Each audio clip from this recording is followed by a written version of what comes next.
स्वागत छ मेरो एउटा नयाँ ब्लगमा। आज म चाहिँ सिबियुदेखि केही लगभग 70 किलोमिटर जतिको दूरीमा रहेको सिबियु सहरदेखि मिदियस भन्ने ठाउँमा यात्रा गर्न गइरहेको छु साथीहरू। यहाँनिर चाहिँ आज यो रेलवे स्टेसनमा छु। म तपाईहरुलाई यहाँको जुन रोमानियाको रेल सिस्टम छ यसको बारेमा पुरा जानकारी दिनेछु र यो 70 किलोमिटरको यात्रामा रेलको भित्रको दृश्यहरूदेखि लिएर त्यसै गरेर यो यहाँनिर सिबियु सहरको रेलवे स्टेसन रहेको छ र मैले टिकट लिइसकेको छु अलरेडी। म तपाईहरुलाई यहाँ देखाउन चाहन्छु। 11 रोन यहाँनिर देख्न सक्नुहुन्छ। 11 रोन 50 पैसाको टिकट काटेको छु। यानी कि यसलाई नेपालीमा जोड्न जाँदाखेरि लगभग 350 रुपैयाँको हाराहारीमा हुन्छ। 70 किलोमिटरको डिस्टेन्समा 350 रुपैयाँ चाहिँ मैले तिर्ने छु। र यतातिर यो एउटा मेट्रो गइराखेको छ। रोमानियामा के छ खासियत भने एउटै लाइनमा मेट्रो पनि हिँड्ने गर्छ र त्यही लाइनमा यो जुन न्यारो गेज ट्रेन हुन्छ त्यो पनि हिँड्ने गर्छ है साथीहरु। यो खास भन्ने हो भने न्यारो गेज ट्रेन हो र अब केही बेरमा मेरो ट्रेन यही पटरीमा आउनेवाला छ। त्यसपछि म तपाईहरुलाई चट्टसँग म तपाईहरुलाई रेल भित्रको मेरो यात्रा धेरै लामो छैन। यात्रा एकदमै छोटो छ। 50-60 किलोमिटर भनेको धेरै लामो यात्रा हैन। देखाउने छु रोमानियाको रेल सिस्टम। अब रेल कतातिर जान्छ? यतातिर चाहिँ रोमानियाको राजधानी बुकारेस्ट जाने बाटो हो भनेपछि अर्को दिशामा यो साइडमा चाहिँ पश्चिमतिर जस्तै कि क्लुज, तुर्दे जस्ता सहरहरू रहेका छन् यो साइडमै जाने होला। मलाई पनि थाहा छैन, म पनि पहिलोचोटि यात्रा गर्दैछु। त्यही भएको हुनाले साथीहरु भिडियोलाई अन्तिमसम्म हेरेर एउटा मिठो कमेन्टको आशा गरेको छु तपाईहरु सबैबाट। र रेलको यहाँनिर बोर्डमा पछाडि लागेको छ, यहाँनिर सबै डिस्टेन्स कहाँबाट कहाँ जाने हो भनेर रोमानिया भाषामा लेखेको छ। अब म तपाईहरुलाई रेल भित्र भेट्ने छु है साथीहरु। भिडियोलाई अन्तिमसम्म हेर्नु होला। रोमानियाको रेल भित्र आजको मेरो यात्रा म एकैछिन देखाउँछु यहाँको सिट कस्तो छ भनेर। यतातिर ल हेर्नुस्, रोमानियाको रेल यो चाहिँ लगभग मेट्रो जस्तै रहेछ। अनि यो चाहिँ 12-22 मा यहाँबाट हिँड्ने गरे। मस्त एसी चलेको छ, हैन। म चाहिँ यताको सिटमा बस्ने, यसरी यहाँ बस्ने हो मस्त तरिकाले। अनि अब 60-70 किलोमिटरको यात्रा लगभग 1.5 देखि 2 घण्टाको यात्रा मेरो। यहाँ चाहिँ एसी एकदम राम्रोसँग चलिराखेको छ साथीहरु। हाम्रो नेपालमा चाहिँ रेल छन त छ, तर रेल जुन छ त्यो अलिकति मात्रै 60-70 किलोमिटर हो कि कति त्यति पनि थाहा छैन मलाई। राम्रोसँग कमेन्ट गर्नु होला सबैजनाले। अब यहाँको चाहिँ ढोका कस्तो अटोमेटिक छ भनेपछि म देखाउँछु एकैछिनमा तपाईहरुलाई ढोका, हैन।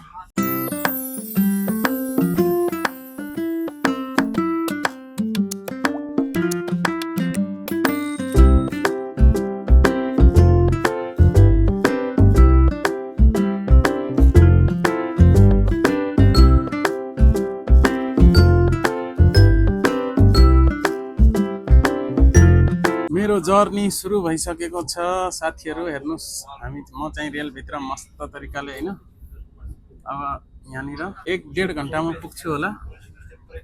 बाहिरतिरको दृश्य पनि धेरै राम्रो छ। हेर्नुस्, म बाहिर देखाउँछु है एकछिन है। ल हेर्नुस्, सिबियु सहर, रोमानियाको सिबियु सहर। यहाँका घरहरूदेखि लिएर हरेक चिजहरू देख्न सक्नुहुन्छ साथीहरु।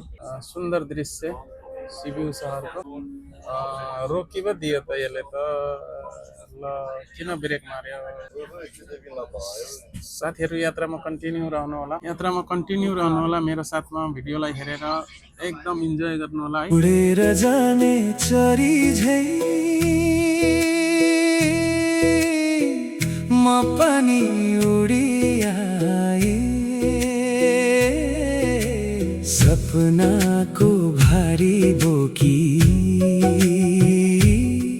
यो बिरानो ठाउँमा पाए। यतातिर हेर्छु म, उतातिर हेर्छु, यो रोमानियाको सहरमा आफ्नै गाउँलाई कोर्छु। यी लामा लामा घाँसे मैदान मेरै पाखा चाहिँ 350 रुपियाँमा 350 रुपियाँमा एकदम एसी अनि त्यसै गरेर चिसो एसी चलिराखेको छ। यहाँ देख्न सक्नुहुन्छ एकदम एयर कन्डिसन एकदम राम्रो छ। त्यसै गरेर सिट एकदम राम्रो सिट छ यसमा चाहिँ मस्त रेस्टले। 350 रुपियाँमा 70 किलोमिटर हेर्ने हो भने यति सुविधाको लागि मलाई चाहिँ केही पनि लागेन। तपाईहरुलाई चाहिँ के लाग्छ भिडियोमा कमेन्ट गर्नु होला। यता बाहिरतिर चाहिँ गहुँ काटेको रहेछ। यहाँनिर गहुँ चाहिँ यसरी काटेको छ, मिसिनले काटेको होला। माथिको टुप्पा चाहिँ लगिसकेको छ तर तलको डन्ठा मात्रै छ। म देखाउँछु अब हेर्नुस् है। हेर्नुस् त यो गहुँको टुप्पा मात्रै छ के यहाँनिर हैन, सरी टुप्पामा लगिसकेको छ। पारितिर गाईहरू चरिराखेको छ देख्न सक्नुहुन्छ। मस्त तरिकाले गाईहरू के राम्रो तरिकाले चरिराखेको छ। उ पारी पारीतिर चट्ट देख्न सक्नुहुन्छ। त्यसै गरेर उ पारी त्यो गाउँ एउटा गाउँ यहाँ चाहिँ झाडी आएछ अलिक गाउँ हेर्नुस् ल साथीहरू। अब चाहिँ यस्तो छ के रोमानिया चारैतिर हैन। यो चाहिँ यसलाई यो सिबिउ सहरबाट हामीहरू लगभग 10-12 किलोमिटर आइसकेको छ। स्पिड एकदम राम्रो छ यो रेलको। यो चाहिँ स्पिड एकदम राम्रो छ। यो घाँसको मैले चर्चा गरेको थिएँ हिजो अस्ति नै। यो चाहिँ अब काटेर यसरी बन्ठल बनाएर एकदम किम्ती घाँस हो रे यो। जुन यहाँ देख्न सक्नुहुन्छ जुन बिट्टा बानेर राखेको छ यो यही घाँस हो साथीहरू। यतापट्टि छ नि यही घाँसलाई पछि काटेर अनि यो हरियो छ यसलाई काटेर त्यसरी सुकाउँदो रहेछ। झ्यालबाट देखिने रोमानियाको डाँडा मनै लोभ्याउने कति राम्रो पाखा। रेलको यात्रामा मन यसै बोग्यो, प्रकृतिको सुन्दरताले मलाई नै छोयो। कति राम्रो। फाइनली 20 किलोमिटर हिँडिसकेपछि एउटा स्टेसनमा आएर ट्रेन यहाँ रोकिएको छ। सिटी बजे अब फेरि हिँडिहाल्छ एकैछिनमा। यहाँनिर एउटा कुरा भन्न चाहन्छु। यो चाहिँ एकदमै स्पिड यसको चाहिँ लगभग 1 घन्टामा 50 देखि 60 किलोमिटर प्रति घन्टाको स्पिड हुँदो रहेछ। त्यसै गरेर एउटा कुरा यो जुन रेलभित्र जुन यो सिटहरू देख्नु भएको छ नि यहाँनिर कुनै रोकटोक छैन। ओन्ली टिकट हुनु पर्यो। जुन सिट खाली छ त्यहाँ बसे हुन्छ। यहाँनिरको सिस्टम त्यस्तो रहेछ। अब चाहिँ हिँड्न थालिसक्यो। यस्तो जङ्गलमा एउटा सानो स्टेसन रहेछ, गाउँ रहेछ यहाँनिर नजिकै। अनि त्यही भएर यहाँनिर चाहिँ केही मान्छेहरू झर्ने केही मान्छेहरू चढ्ने यस्तै त हो साथीहरू हैन। म चाहिँ रेलमा धेरै यात्रा गरेको छु पहिला इन्डियामा लामा 24 डिब्बावाला रेलमा हैन। तिनीहरू चाहिँ स्पिड एकदम बढी हिँड्छन् 100 भन्दा माथिको स्पिडले। यो चाहिँ अलिक कम स्पिडले हिँड्दो रहेछ। मेरो आवाज कस्तो आइरहेको छ म हलु बोलिराखेको छु किनभने अरू मान्छेलाई डिस्टर्ब नहोस् हैन। रेलभित्र मलाई चाहिँ धेरै महँगो लागेन, यो बहुतै सस्तो लाग्यो। 300-350 रुपियाँमा यस्तो एसीको यस्तो आरामदायक यात्रा गर्न पाउनु भनेको एकदमै राम्रो कुरा हो साथीहरू हैन। बाहिरको दृश्य एकदम राम्रो छ। म एकैछिनमा बाहिरको दृश्य पनि देखाउने छु तपाईहरुलाई। भिडियोलाई कन्टिन्यू हेरिराख्नु होला। यो रेल छोडेपछि म यो भिडियो पनि सक्ने छु है साथीहरू। रोमानियामा मकैको र गहुँको प्रमुख खेती मध्येको दुई खेती मध्येको जुन प्रमुख खेती छ मकै अनि गहुँ। त्यसै गरेर यहाँनिर यो सानो आलु पनि देख्न सक्नुहुन्छ साथीहरू। र यो चाहिँ माथिपट्टिको त्यो चाहिँ गहुँ हो, अझै काटेको छैन हैन। र यो मकै यति ठुल्ठुलो भइसकेको छ। अनि यो चाहिँ घाँस हो यतापट्टिको भने। त्यो माथिको जति पनि देख्नुहुन्छ ओ त्यो माथिको यो सब टोटलै मकै हो साथीहरू। देख्न सक्नुहुन्छ यहाँनिर मकै कति धेरै छ। त्यसै गरेर यो साइडमा पनि टोटलै मकै रहेको छ। त्यतिर पनि देख्न सक्नुहुन्छ हैन। रोमानिया चाहिँ यस्तो रहेको छ पुरा। यहाँनिर मकै राखेको रहेछ। अब हेर्नु साथीहरू यो चाहिँ यहाँ गाईहरू मस्त चरिराख्नुहोस् त। अब यस्तो घाँसमा चर्न पाएपछि के यो गाईहरूले दुध दिँदैन त साथीहरू? भिडियोमा कमेन्ट गर्नु होला है। हेर्नुहोस् त हाम्रो नेपालको भैँसी गाईहरू चर्न पाएपछि के दुध हुँदैन होला साथीहरू? त्यहाँ चाहिँ गाडी कसरी लगेको रहेछ भन्ने कुरा थाहा भएन साथीहरू। यहाँ देख्न सक्नुहुन्छ रोमानियाको गाउँ है। हेर्नुहोस् त रोमानियाको गाउँ चाहिँ यस्तो हुन्छ। प्रत्येक गाउँहरू चाहिँ यस्ता हुन्छन् के रोमानियाका।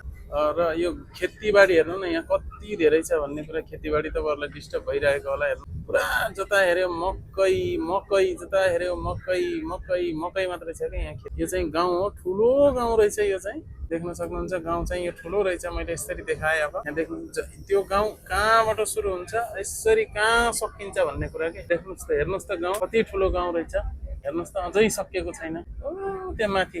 त्यसै गरेर गाउँ अगाडि घनघोर जङ्गल पनि रहेछ। यता गाउँहरूमा भालुहरू आउने एकदमै डर हुन्छ। ल रेलको स्पिड फेरि एकदमै थोरै भयो। रेलको स्पिड चाहिँ थोरै भयो, कुनै स्टेसन आइराखेको होला। साथीहरू भिडियोलाई हेरेर मजाले दिनु होला तपाईहरुले। यस्तै दृश्यहरुको लागि मलाई सब्स्क्राइब गर्नुहोस् मेरो च्यानल घरती कृष्ण ब्लग्सलाई र कमेन्ट पनि गर्नुहोस्। त्यसै गरेर सकेसम्म भिडियोलाई, अहिले म नयाँ छु मेरो च्यानलमा, भिडियोलाई चाहिँ शेयर पनि गर्नुहोस् तपाईहरुले है साथीहरु। म चाहिँ यो 70 किलोमिटरको यात्रामा छु र यो अब केही बेरमा मेरो यात्रा लगभग सकिनेवाला छ। लगभग 35 किलोमिटरको जर्नी मेरो पुरा भइसकेको छ। त्यसैले म तपाईहरुलाई यात्रा सकिन साथ यो भिडियो पनि सक्ने छु र त्यहाँ गइसकेपछि त्यहाँको एउटा नयाँ यात्रा देखाउने छु है साथी। दुईटा रेलको क्रसिङ पोइन्ट रहेछ। यो चाहिँ रोमानियाको फास्टेस्ट रेल हो र लामो दूरीमा गुड्ने रेल हो है। हेर्न सक्नुहुन्छ एकदमै लङ दूरीमा गुड्ने रेल चाहिँ यही नै रोमानियाको यहाँनिर क्रसिङ पोइन्ट रहेछ यो लुमिनेस भन्ने स्टेसनमा। अब जस्तै उताको रेल हिँड्यो, जस्तै उताको रेल हिँड्यो, अब हाम्रो पनि चाहिँ यो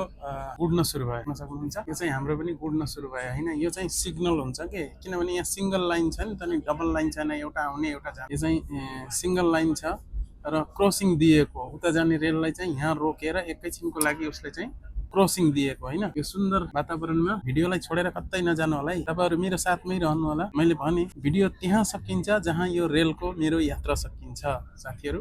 तपाईहरु रहनुहोस्, म तपाईहरुलाई सुन्दर दृश्य देखाइराख्छु है। र सब्स्क्राइब गर्नु भएको छैन भने सब्स्क्राइब पनि गर्नु होला है।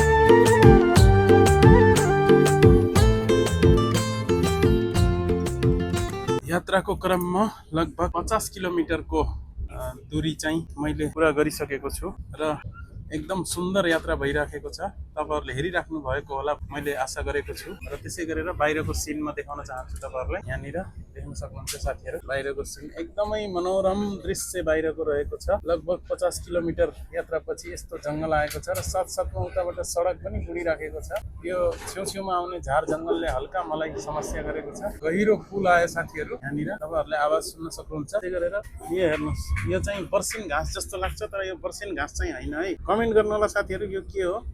त्यसै गरेर यहाँनिर हेर्नुस् जंगल, घनघोर जंगलको बीचमा छौं अहिले हामीहरु। हल्का हल्का खेतीबाडी पनि छ र वरपरबाट हल्का हल्का पहाडहरु, खुम्केलाहरु खासमा भन्नु पर्दाखेरि यस्तो रहेको छ साथीहरु। युरोप खास गरेर अहिले अब 20 किलोमिटरको यात्रा मेरो बचेको छ। भिडियोलाई अझैसम्म पनि हेर्दै हुनुहुन्छ भनेपछि लाइक, कमेन्ट अनि च्यानललाई सब्स्क्राइब गर्नुस् है साथीहरु। बाहिरको सुन्दर दृश्यलाई इन्जोय गर्नुस् साथीहरु हैन। यहाँनिर सुन्दर दृश्यलाई इन्जोय गर्नुस्। मैले यो दृश्य यही ट्रेनको भित्रबाट फिल्माएको थिएँ र यो ट्रेन यति सुन्दर छ कि पुरा ठुला ठुला विन्डो के, यति ठुला ठुला विन्डो छ। देख्न सक्नुहुन्छ कति ठुला ठुला विन्डो छ। यो ठुला ठुला विन्डोबाट 120 FPS को आइफोन 17 प्रो मैक्सबाट खिचिएको ती मनोरम दृश्यहरूलाई इन्जोय गर्नुहोस्। अब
गर्नुपर्छ अब रेललाई। नेपाली ल यो थियो साथीहरू हाम्रो रेल होइन। कहाँ छन् हाम्रो केटाहरू कहाँ छन् भनेपछि कुन साइडमा जाने होला साथीहरू। यहाँसम्म भिडियोलाई हेर्नुभयो त्यसको लागि धन्यवाद। अब चाहिँ म अर्को भिडियोमा भेटौँला।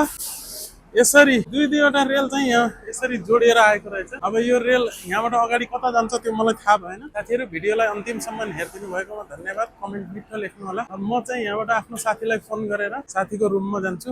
बाई, हवस् त, नमस्ते, धन्यवाद। फेरि भेटौँला अर्को भिडियो।